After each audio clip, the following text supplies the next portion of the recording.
In our discussion with author Nathaniel Philbrick, we look at the legacy of George Armstrong Custer and the important contradictions surrounding the so-called Indian Wars. The Lakota, Northern Cheyenne, and Arapaho, led by Crazy Horse and Chief Gall, soundly defeated a unit of the 7th Cavalry under the command of Lieutenant Colonel George Armstrong Custer on June 25, 1876, making it one of the few events in American history worthy of celebration, according to playwright Eugene O'Neill. Few conflicts in American history have generated as much discussion or been the subject of such in-depth examination, and for good reason. But for his impetuous choices and bad judgment, especially splitting his army of about 600 soldiers into 3 distinct battalions, Custer became a martyr for the sake of imperialism and Western expansion. His passing, presented as the ultimate sacrifice at a time when the country was commemorating its centennial, served as justification for a massive military campaign against Native Americans that resulted in the horrific massacre of about 300 of them at Wounded Knee in 1890, many of whom were murdered by 7th Cavalry Hotchkiss guns. The surviving members of Native tribes were ejected to POW camps after the conflict, which were subsequently dubbed reservations.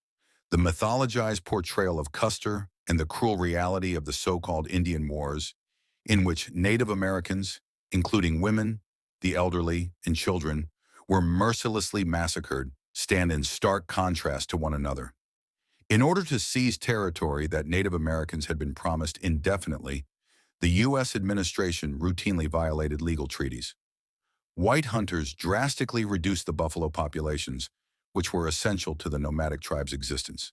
Nathaniel Philbrick, the author of The Last Stand, Sitting Bull, Custer, and the Battle of the Little Bighorn, will accompany me as we examine this significant period in American history.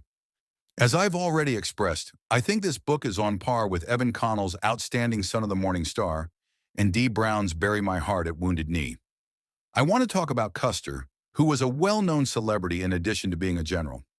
At the age of 23, he rose to prominence during the Civil War and was appointed as one of the youngest generals to command volunteer soldiers.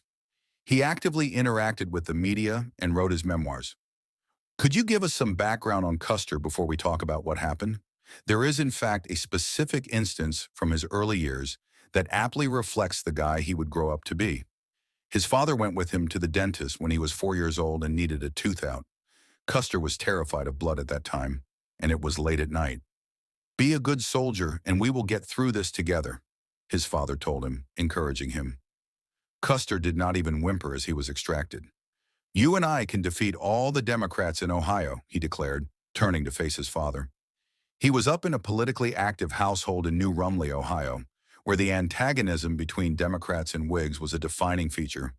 Practical jokes were frequent, and the family was close-knit, which strengthened their bond against the outside world. At West Point, he graduated last in his class, but it wasn't because he wasn't smart. Instead, he made the difficult decision to adopt the image of a disobedient student while avoiding expulsion, a delicate balance that many were unable to achieve. He was aware of the dangers he was incurring, a tendency that would last the rest of his life. He eventually graduated, which was a noteworthy accomplishment, but one that came with notoriety, and many of his contemporaries liked him. Custer would go on to become one of the most illustrious cavalry officers in the Union Army during the Civil War. His skills were real. He demonstrated extraordinary bravery, astute combat awareness, and charm. He was able to dress however he wanted after being promoted to brevet general, frequently donning a velvet uniform and flaunting long blonde hair. His ability to successfully resist Jeb Stuart's men at Gettysburg was a notable example of his skill. Like Forrest Gump, Custer was frequently at the right place at the right moment as the Civil War came to an end. He was present at Appomattox when General Sheridan gave the table on which the peace treaty was signed to Custer's wife, Libby, who would act as his lifelong publicist. After then, the trip would head west. But compared to earlier conflicts, this one with Native Americans was very different. During this time, he and the troops encountered several difficulties. However, he maintained his reputation as a fearless risk-taker by skillfully navigating the political scene, especially with regard to the media. In the end, the Battle of Little Bighorn would be the culmination of his deed. Custer was a prominent personality from the beginning. He even enjoyed a certain level of celebrity and was viewed as a possible presidential candidate. I want to draw attention to two important factors. Native American lands were eventually taken because of the large number of people who were migrating to the West. During the Civil War, Custer led an expedition into the Black Hills and discovered gold, sparking a gold rush. After 4 years of fierce fighting, a number of notable individuals, including Sheridan, Sherman, and Custer, emerged. But this conflict was of a different kind. For instance, Custer was ordered to execute all Native American males of military age at Washita and other areas by Sheridan. In contrast to the already terrible realities of the Civil War, this combat was particularly violent because those who were taken were to be slaughtered. This was in many ways an extermination battle. It was similar to the period between World War II and Vietnam, when there were serious doubts about the morality of the conflict. Removing barriers to manifesting destiny was the aim. Unless they were like Custer, who glorified the entire undertaking, even people without a strong moral compass would find it difficult to defend their behavior. Operating from a cavalier worldview from the 17th century, he felt that his presence sanctified the violence. The assault on a mostly amicable Cheyenne village at Washita was horrifying and vicious. He portrayed it in his story as a tiny band facing up against a large number of Native Americans, but the truth was far more complex and less biased. One could describe the aforementioned military campaign as essentially pointless, but Custer changed this story to one of Western expansion and imperialism with the help of his wife, Libby, a gifted writer. Following the Civil War, the Army saw severe downsizing, which led to a shortage of suitable postings and a drop in ranks. As a result, the military increasingly used foreigners, especially German soldiers, to fight in the West, giving their operations a mercenary feel.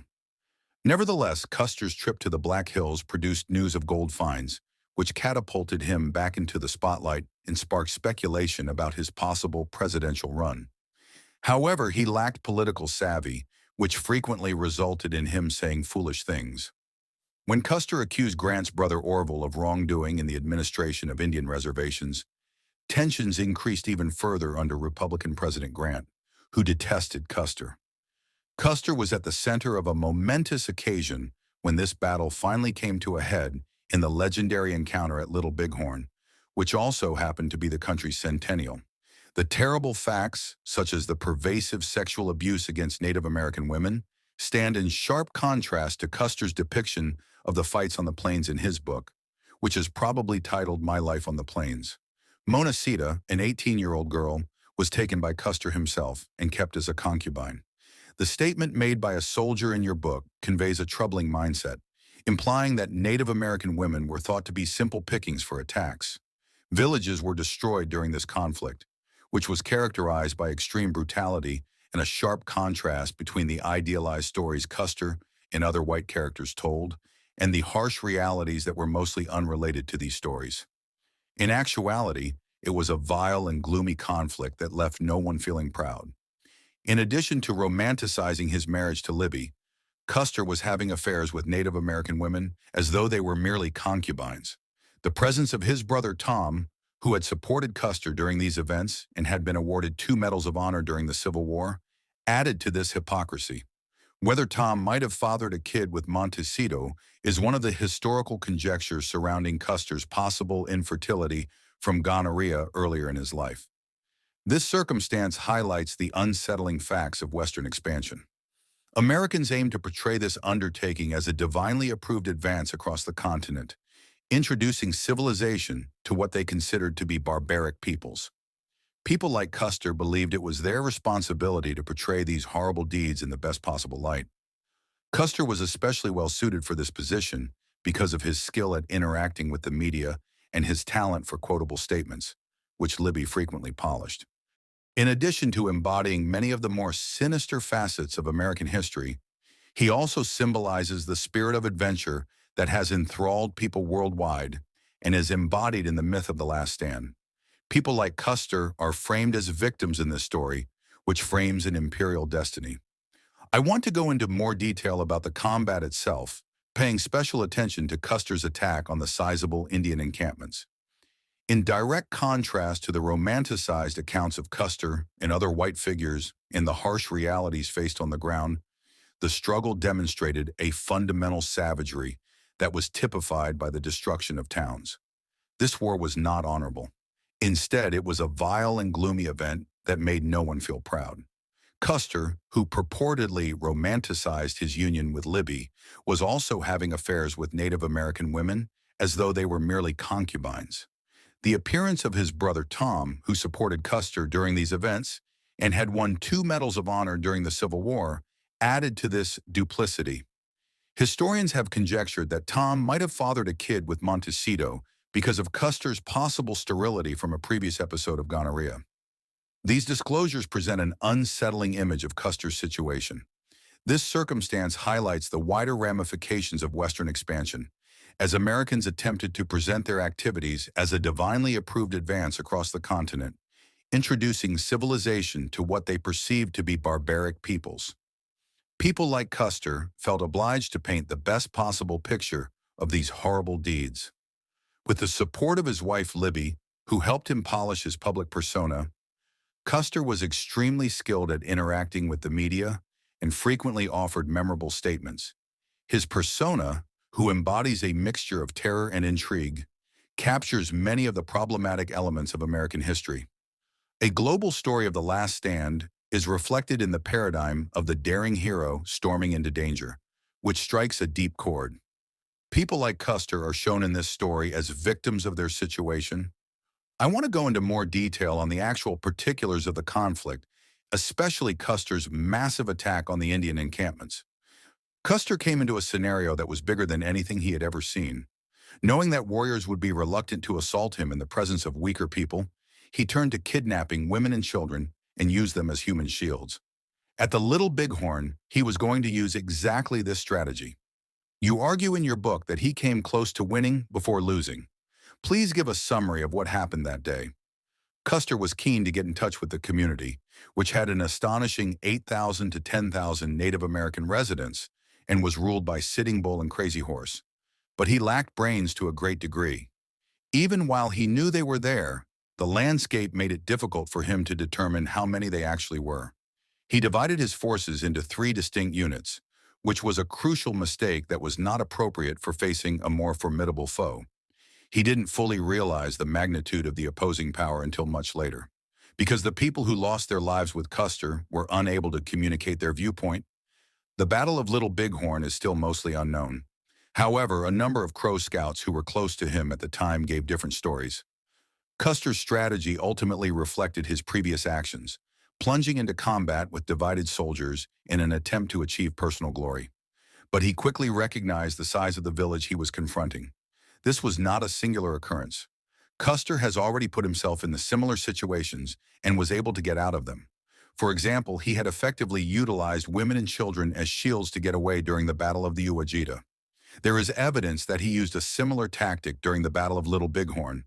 Unfortunately, before he could carry out his desperate plan, the Cheyenne and Lakota were able to isolate him and remove his command since he had been cut off from the main body of his men. So the story of Custer came to an end. Once more, it was a reflection of Custer's personality for the officers who knew him and survived. His 2 brothers and a brother-in-law died with him at what is known as Last Stand Hill, surrounded by several family members. In addition to being a family tragedy, this incident was a major military disaster. It provided perfect fodder for the Last Stand mythology, a story that, with the help of Custer's distraught widow Libby, has been turned into a myth that still has resonance today. It is important to recognize the intense hostility that existed between Reno and Benteen before exploring that story, which has been repeated and used in a variety of circumstances to justify colonial expansion outside of American borders. This dynamic is worth talking about. Custer surrounded himself with many sycophants, so one might either have a deep-seated contempt for him or respect him. This hostility was important because Benteen and Reno, the captains of different battalions that had split off from Custer, didn't trust him enough to rush to his help. In addition to their anger over the alleged desertion of another commander and his men who had been slain at the Washita, they did not believe he was in danger. This regiment was, in fact, seriously problematic. Custer detested both of his subordinates greatly. Custer had been openly criticizing Major Reno even before the battle, purposefully excluding and mocking him from his inner circle. Bentyne, a Shakespearean figure, was witty and gifted, and had known Custer long enough to be aware of his deceptive methods. When the chance to help Custer came, Bentyne showed no haste to do so.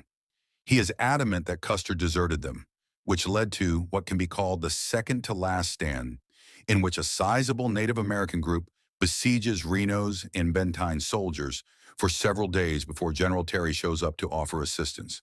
They function on the assumption that Custer has abandoned them. Bentyne claims that Custer cannot be dead when he eventually shows up, implying that he is only busy watering his horses. Nevertheless, the fact remains that Custer has died. The circumstances resemble a tragedy from Shakespeare, mostly as a result of Custer's own behavior that made his officers dislike him. It takes place in 1776, right before the country is ready to celebrate its centennial, and in the midst of an upcoming presidential election, making the setting noteworthy. Regardless of the possibility that Custer would be a viable contender, some people even conjecture about him. The result may have been different if he had come back as the hero he had imagined. His officers understand the moment's historical significance as the battle progresses and start to mold the story before it is finished. While others at a distance narrate their version of events, we are left with a significant chunk of the force annihilated. The enigma at the heart of this occurrence is a conflict that will reverberate throughout our country's history. Custer's leadership was truly awful, to be fair to Reno. But as was already mentioned, Reno was frequently drunk and so mainly oblivious to his surroundings. Since Bentyne's first inclination was to escape as soon as possible, Reno's forces would have probably faced complete destruction had he not intervened. Custer quickly became a martyr for the American Empire after his death, and he is frequently depicted in popular mythology as the final combatant to die, a claim that has no supporting evidence. The idea that Custer might have suffered serious injuries before the events at Last Stand Hill, where his forces were eventually destroyed, is discussed in the text. The events leading up to Reno and Bentyne's betrayal of him have built a narrative that portrays them as cowards for not helping him. Custer has evolved into a representation of the ideals of American expansionism and the archetypal American hero. As demonstrated by the terminology used in conflicts like those in Vietnam and Iraq, where hostile territories are still referred to as Indian country, this shift from the subjugation of Native Americans to the dominance of other populations abroad reflects a continuity in military rhetoric. There are important ramifications for American culture from this historical era. The United States entered a phase reminiscent of the prior conflicts connected to westward expansion after World War II and the Korean War. The strategies used in these contemporary conflicts are reminiscent of earlier ones, especially the infiltration of enemy ranks and the manipulation of individual soldiers against their fellow combatants. Particularly in light of the events in Iraq and Afghanistan, which aroused sentiments of betrayal and needless killing, the similarities are startling. Instead of a more smooth and compassionate growth, the Indian Wars made guaranteed that the story of American expansion would be characterized by warfare. Given the rationales for American involvement in World Wars I and II, in which the country positioned itself as a force for good in Europe, this calls into question the American psyche and how centuries of conquest within our own continent have influenced our approach to international relations. It is crucial to take into account our past conflicts, including the Spanish-American Wars in the Philippines and Cuba, before getting into that. However, there are also the more recent wars in Afghanistan, Iraq, and Vietnam. The military has once again been asked to give their lives in these situations for reasons that are frequently hard to defend. This calls into question who we are as people and what makes us human, especially as the world becomes more and more like a battlefield. One notable example is the Battle of Little Bighorn. Even though it wasn't the first fight, it created a myth that people still refer to today. Your book's strength is its capacity to capture the spirit of American culture. Canada, on the other hand, adopted a very different strategy. Many historians argue that since the nomadic tribes could no longer support themselves due to the devastation of buffalo herds and the appropriation of waterways, there was no need to interact with Native Americans. Nathaniel Philbrick, the author of The Last Stand, Custer, Sitting Bull, and the Battle of Little Bighorn, expresses this viewpoint. We appreciate your time and hope to see you in the upcoming video.